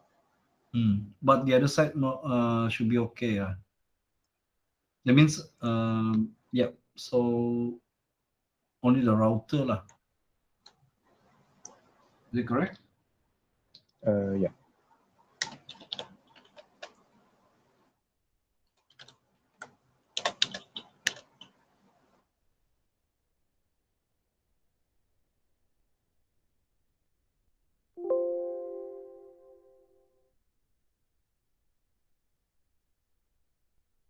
So in the SPA tomorrow, does it ask the inter-VLAN on layer 3 switch?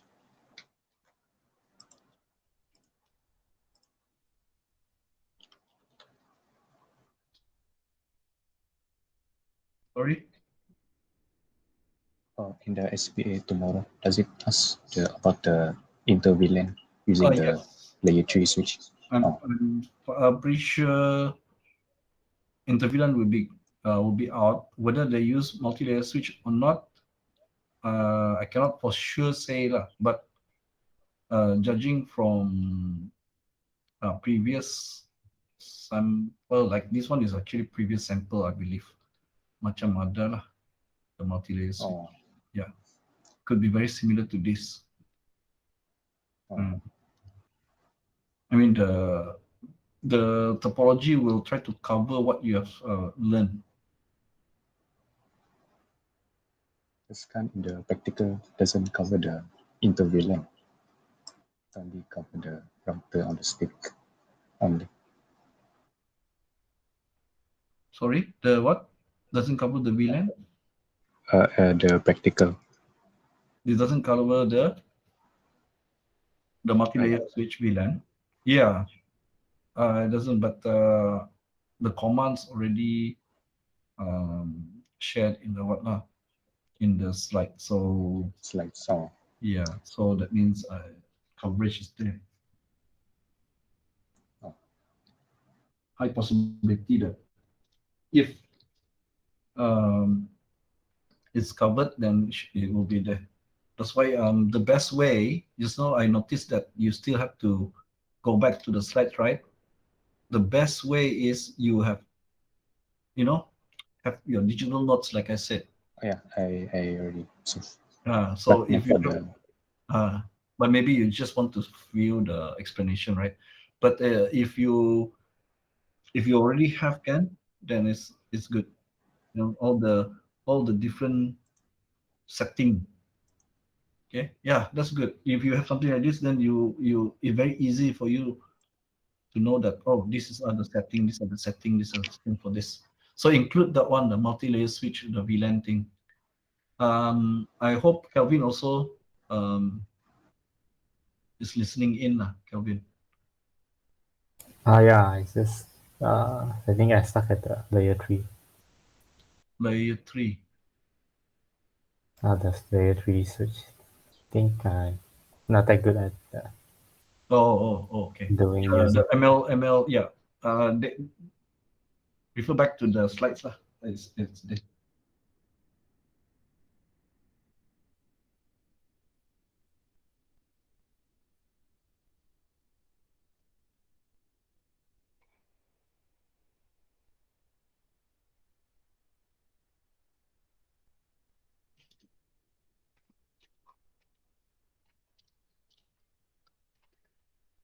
You get the word. I know. Yeah, I know. A great ship. I got trusted.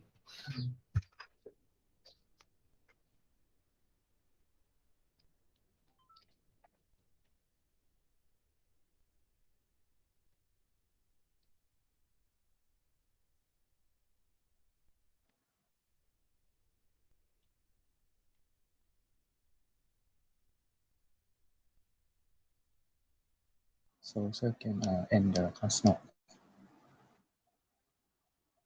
Oh, you want to dismiss already? Can. Oh, okay. Hmm. Thanks. All right. Any questions? Just PM me, huh? Okay. Okay then. All right. Okay. See you guys tomorrow.